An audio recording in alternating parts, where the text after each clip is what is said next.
Hello again, I'm back with more business news. I am Sandra Esenam. At another 12th annual vegetarian festival held in Accra, President of the Vegetarian Association of Ghana, Kola Brima, has called on the public to consider their eating lifestyle by shifting from animal protein to leafy and green food to help cut down on excessive food expenditure. He spoke with Joy Business. The first is to demonstrate to Ghanaians that it's possible to be a vegetarian. We have over 18 food vendors selling all sorts of meals, products, from starters to main meal to desserts. Again, we want to change the impression about most Ghanaians thinking that if you're a vegetarian, all you eat is grass, like they always say. So you can see there's banku, fufu, wache, red, anything you can think of. The only thing is that there are no animal products or protein or dairy. I mean, we want to demonstrate to Ghanaians what is possible. So that is the first objective. The second objective is the menace of plastics and rubbers. If you look around now, you don't see any single-use plastics and rubbers. We've eliminated it at this fair for the first time, and I don't think it's ever been done in Ghana. Okay, now we're challenged a bit. So we've allowed a few people to vend, but for VegFest 2020, we achieved 100%. No plastics, no rubbers. So that's the second objective. The third objective is to demonstrate to Ghanaians that it can be profitable to do vegetarian business. So you see, the food vendors are there vending all sorts of foods and products, and people are buying them. In truth, for most of the food vendors, it's cheaper. Why? Because when you take out the animal protein cost, your cost comes down. And that's what we've demonstrated here. Our food culture, go to any event, go. The food culture is such that when you go and it's like a buffet or the food, you see the healthy, electric, I call it electric, soul food is small. Most of the food you see is the carbo, starch, all over. And mostly there are two colors, banku and okro, two color, kenke and pepper, two color, wache and stew, two color. For vegetarians, we eat what we call rainbow, live, electric, soul food.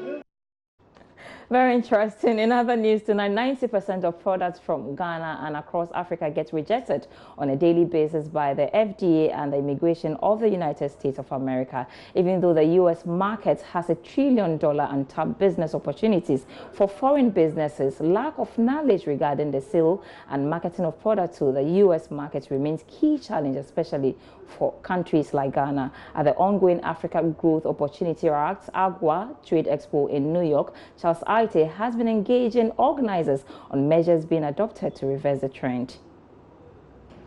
Whenever we're talking about the American economy and its trade potential, we're talking of billions, if not trillions of dollars on a yearly basis being on tap, especially to the African economy and its entrepreneurs.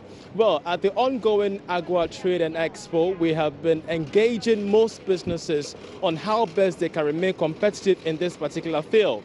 One troubling matter, therefore, remains that so many products from Ghana and across that of the African continent gets rejected either by the FDA or even by U.S. immigration.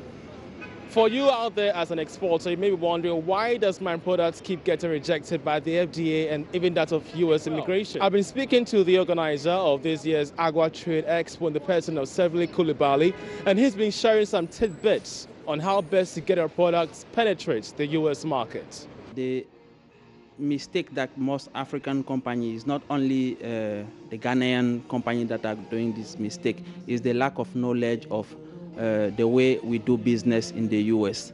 When you want to bring some stuff to the U.S., you have to make sure that you follow the regulation, because we all go by the rules here.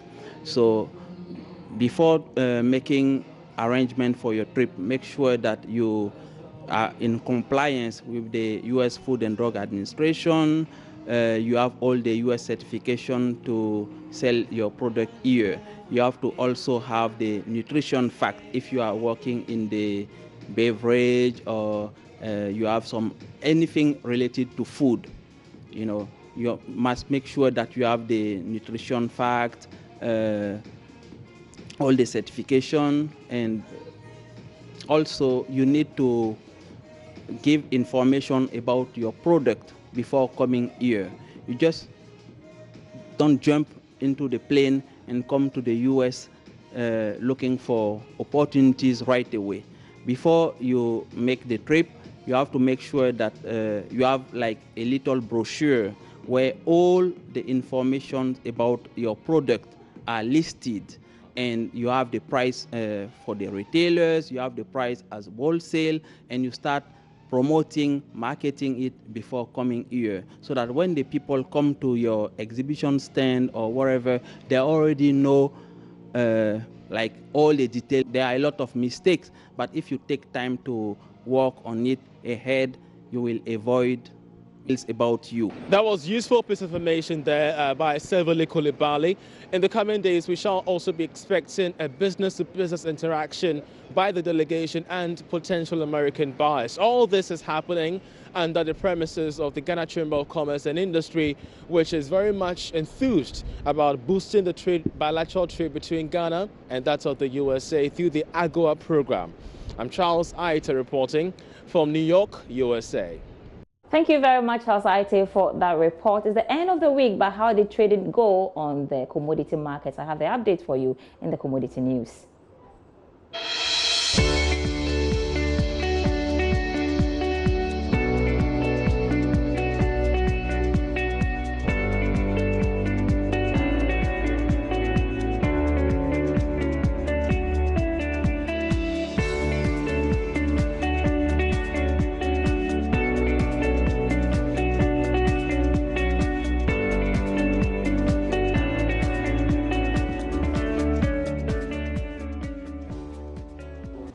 That's how we end business tonight with me, Sandra Esinamap. And we want to say ayiko to all our hard-working farmers and congratulations to all award winners.